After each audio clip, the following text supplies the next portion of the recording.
မြတ်စွာဘုရားပွင့်တော်မူမှသိကြရတယ်ဘုရားမပွင့်ခင်ကာလတုန်းကလူတွေဟာကိုယ့်ရဲ့စွမ်းအား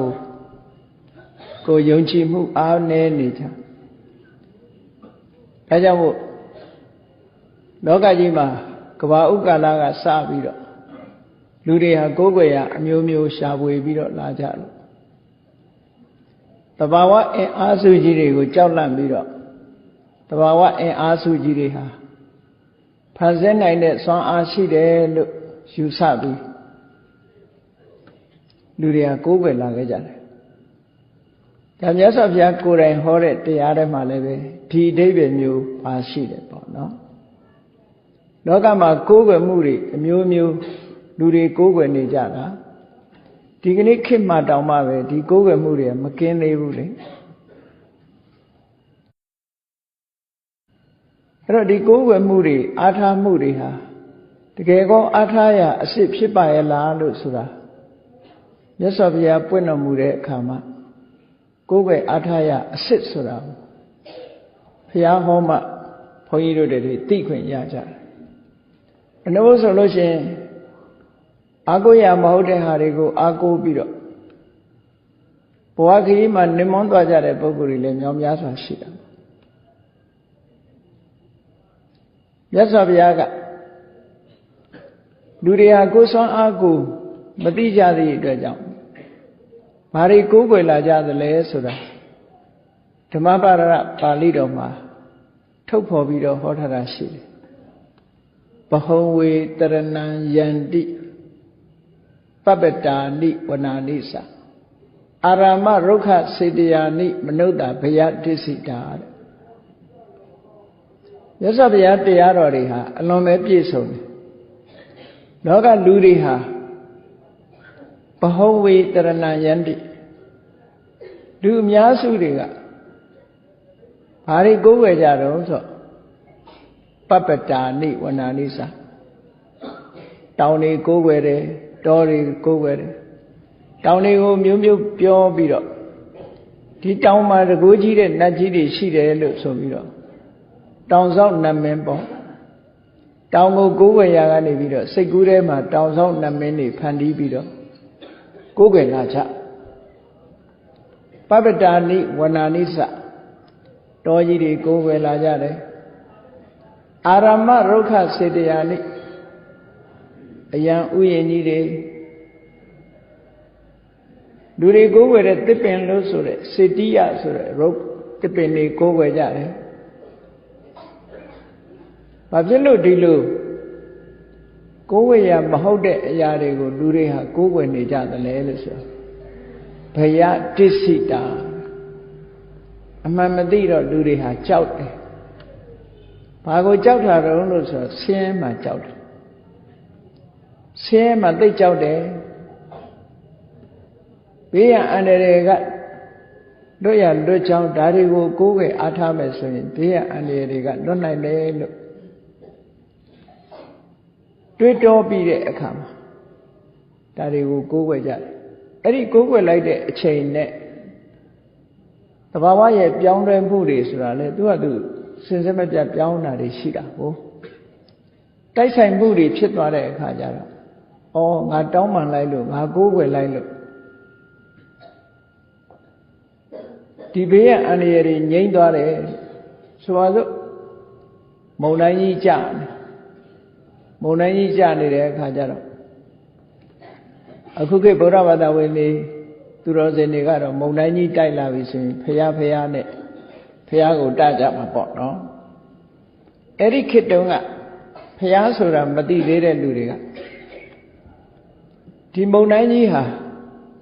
ကောင်းကင်ဘုံကနတ်မင်းကြီးစိတ်ဆိုးလို့ဖြစ်တာဆိုပြီးတော့သူ့ကိုပူဇော်ပတ္တရှ िख ိုးခါရဝပြုတ်ပြီးတော့နေတာမုန်တိုင်းဆိုတာအရှိန်အဟုန်ကုန်ရင်သူကသူရက်သွားစမြဲပဲပေါ့တဘာဝစွမ်းအားတွေဆိုတာအကြောင်းတရားတွေကဖန်တီးထားလို့ဖြစ်လာတဲ့အရာတွေသာဖြစ်တယ်အဲ့ဒါတွေကိုမသိတဲ့အခါကျတော့ကောင်းကင်ဘုံကနတ်ဖျားကြီးကအစွမ်းပြတာပဲ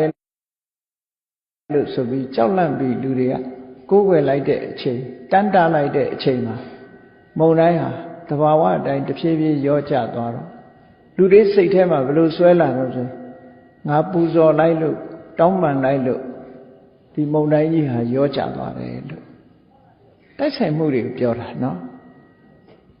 ဒါမျိုးကဖြစ်တဲ့အခါမှာလူမှာဘာဖြစ်သွားတော့ဆိုအစွဲလန်းတစ်ခုရသွားလူတွေပေါ်မှာကြီးစိုးနေတဲ့အရာတစ်ခုရှိတယ်လို့ဆိုပြီးတော့ပြင်ပတကုရှင်တွေကိုအားကိုးလို့တဲ့စိတ်တွေဟာတဏှာကနေပြီးတော့လူတွေရဲ့စိတ်ထဲမှာဆွဲလန်းသွားတယ်ဒီဆွဲလန်းသွားတာအသေးအဖွဲလေးလို့မအောင်မိနဲ့ဒီကနေ့ခေတ်ကဘာမှာလူကြီးတန်ပေါင်း9000 6000ကျော်9000လောက်ရှိနေတဲ့လူတွေထဲမှာဒီဆွဲလန်းကိုယုံကြည်လက်ခံထားတဲ့ပုဂ္ဂိုလ်တွေအများကြီးပဲရှိတယ်ဘုရားဘာသာလို့ဆိုတဲ့ပုဂ္ဂိုလ်တွေတဲတောင်မှဒီဆွဲလန်းမပြောက်ချင်ဘူးပေါ့နော်အဲ့တော့မြတ်စွာဘုရားပွင့်လာတဲ့အခါကျတော့ဒီဆွဲလန်းနေပြေပြောက်သွားအောင်စွမ်းရည်တတ္တိတွေစွမ်းအားတွေဆိုတာကိုယ်တဏ္ဍာမှာပဲရှိတယ်အပြင်မှာမရှိဘူးဆိုတာသိလာကြဒီကနေ့ခေတ်မှာသဘာဝအကြောင်းတွေကိုလေ့လာတဲ့ပုဂ္ဂိုလ်တွေဟာလည်းပဲသဘာဝရဲ့စွမ်းအင်ကြီးတွေစွမ်းအားကြီးတွေကိုဘာကြောင့်ဖြစ်တယ်ဆိုတာသိပ္ပံပညာတိုးတက်လာတဲ့အခါသိလာကြတယ်သိလာတဲ့အခါမှာယုံကြည်အားကိုးမှုအပြင်ကိုယုံကြည်အားကိုးမှုတွေတဖြည်းဖြည်းရောကြလာရောကြလာတော့လေလူတွေဟာကိုယ့်ရဲ့ tradition ဆိုတဲ့အစွဲအလန်းတွေ tradition ဆိုတဲ့အစဉ်အလာကြီးတွေကိုကြော်လွှားခြင်းကမစွမ်းနိုင်လို့တချို့ကဟုတ်လိမ့်နိုးနိုးနဲ့ဆက်လက်ကိုးကွယ်နေတာတွေရှိတော့မယ်မြတ်စွာဘုရားဟောတဲ့တရားတော်ထဲမှာကဘာကြီးကိုဖန်ဆင်းသူထာဝရဘုရားလို့ဆိုတာကောင်းကင်ဘုံဗြဟ္မဘုံမှာရှိတဲ့ဗြဟ္မာကြီးတူပေါ့မဟာဗြဟ္မာလို့ခေါ်တဲ့တကိုးကြီးတဲ့ပထမဇန်ဘုံကဗြဟ္မာကြီးဟာကဘာဥကာလအဲ့ဒီဘုံကိုသူကလက်ဦးရောက်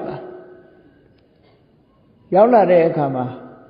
နှစ်ပေါင်းကအလွန်ကြာတယ်တတဝါဆိုတာဘယ်သူပဲဖြစ်ဖြစ်ကိုယ့်ကိုယ်လည်းစဉ်းစားကြည့်တယောက်တည်းကြာကြီးနေဘာဖြစ်လာတော့ဆိုပြင်းလာနော်ပြင်းလာတဲ့အခါကျတော့အဖော်လိုခြင်းလားစကားပြောဖို့စကားပြောဘက်ကလေးတော့ရှိအောင်ပါပဲဆိုအဖော်ကိုလိုခြင်းလားဗြဟ္မာကြီးကလည်းဗြဟ္မပုံမှာသူဖြစ်တာကြားလာတဲ့အခါကျတော့သူ့စိတ်ထဲမှာတွေးတယ်။အော်ခုချိန်များငါအဖော်အလော်တယောက်တော့ရောက်လာရင်ကောင်းမှာပဲလို့အဲ့ဒီလိုတွေးလိုက်တာနဲ့တပြိုင်နက်သူကံအားလျော်စွာတခြားတ attva တယောက်ကလည်းပဲသူ့ဘုံသူ့အနီးနားမှာသွားပြီးတော့ဗြဟ္မာအနေနဲ့သွားပြီးတော့ဖြစ်ပေါ်သွားပြန်တိုက်ဆိုင်တာနော်သူတောင်းတလို့ဖြစ်တာမဟုတ်ဘူးအချိန်ချင်းသွားဆုံမိတာ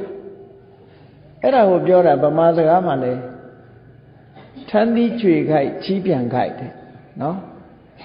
တချို့ကလည်းထမ်းသီးကြွေခိုက်ကြီးနှင်းခိုက်လို့ဗမာစကားမှာအမျိုးမျိုးပြောကြတယ်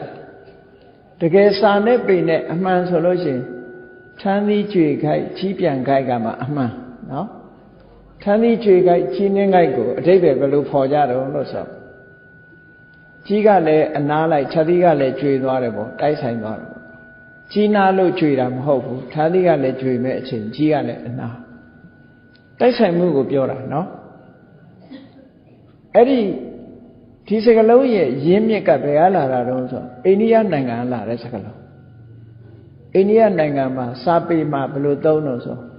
ကာကတာလိယလို့ခေါ်တယ်ကာကဆိုတာကြီးတာလဆိုတာထမ်းသီးကြီးနဲ့ထမ်းသီး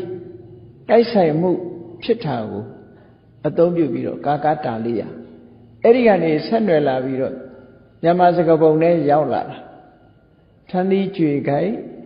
ကြီးပြန်ခိုက်